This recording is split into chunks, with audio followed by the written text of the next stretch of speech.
Assalamualaikum warahmatullahi wabarakatuh. Selamat malam untuk rekan-rekan Ban Bandung yang di rumah, di kota, di desa, dan di kampung Ban Bandung. Salam sejahtera bagi tuan-tuan Bandung yang dengar acara renduan di channel Cepeng 88. Semoga kita yang Ban Bandung sehat, sejahtera, seiman, seagama. Oke, untuk malamnya Lun baca tidak akan pantun, tapi pantun dalam nazam Aceh ya. Yang karangan ledro ke Syekh Lisa Ulfa, Gure Lisa Ulfa Jenip ya. Oke, baik lalu penamang panjang mukadimah Lun damang laju dalam acara haji ya. Bismillahirrahmanirrahim.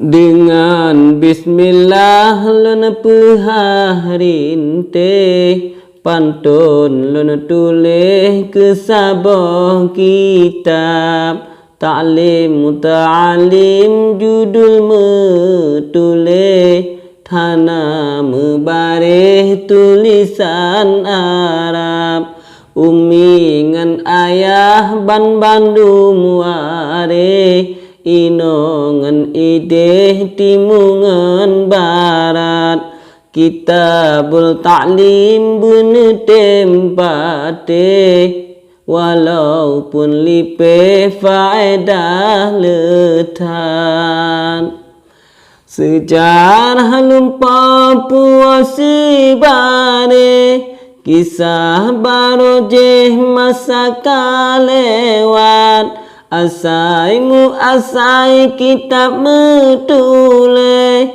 kenalan sampai sejarah singkat Syekh Al-Darnuji yang kepenulis Sabah pengasih yang cukup hebat Ilhamnya lahir hati putih Sawub nagasih sayang ke umat Leblah bah fasal geurai bersih Makna metindih inan tersirat Mulai pun baknit ile gerinte Sampoan abe cukup muslihat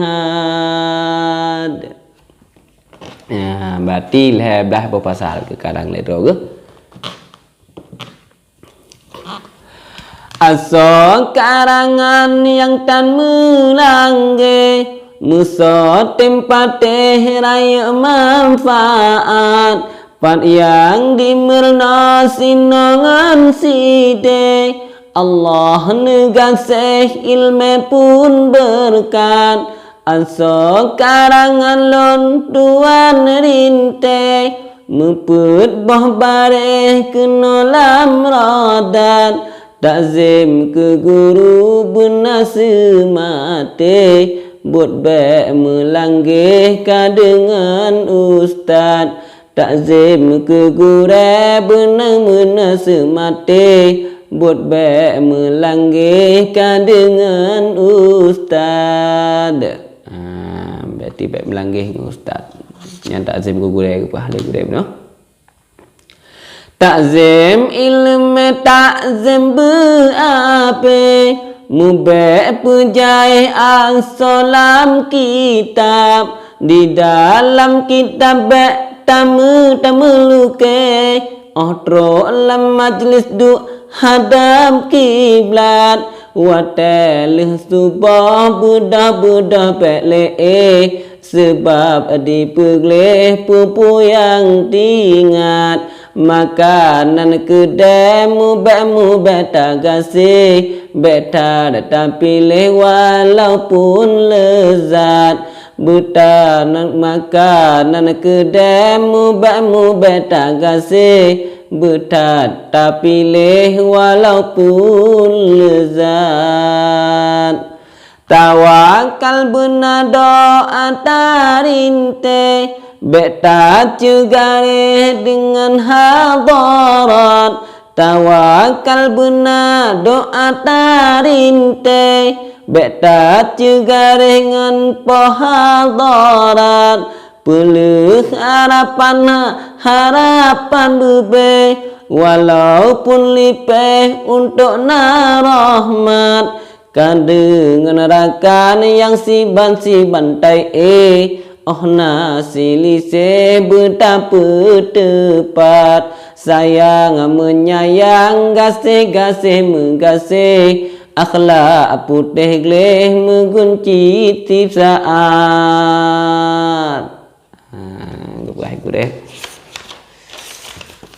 akhlak tiban gak gleh ya letaklah ilam galam tule yuh galam rinteh kenalam riwat balain masa tak cuba sape sampoan abeh kena tak catat akhirul kalam tiri menggasih ampun ngan cuteh mandum sahabat andai nasalah mu'ah silape ilme lon ware kurang cukup tat akhirul kalam teri menggasih ampun ngancut teh mandum sahabat andai nasalah mu'asilape ilme lon ware kurang cukup tat tertanda droge bisa ulfa jinip oke yang kenyan pantun tapi asal nazam pengingat untuk kita yang berbandum. Semoga ada manfaat bagi kita yang berbandum dan back tuan support channel tuan di channel Cehpeng 88 dengan cara subscribe, like dan share ke bandum rakan-rakan. Semoga ada manfaat bagi kita yang berbandum. Wabillahi taufiq wal hidayah. Wassalamualaikum warahmatullahi wabarakatuh.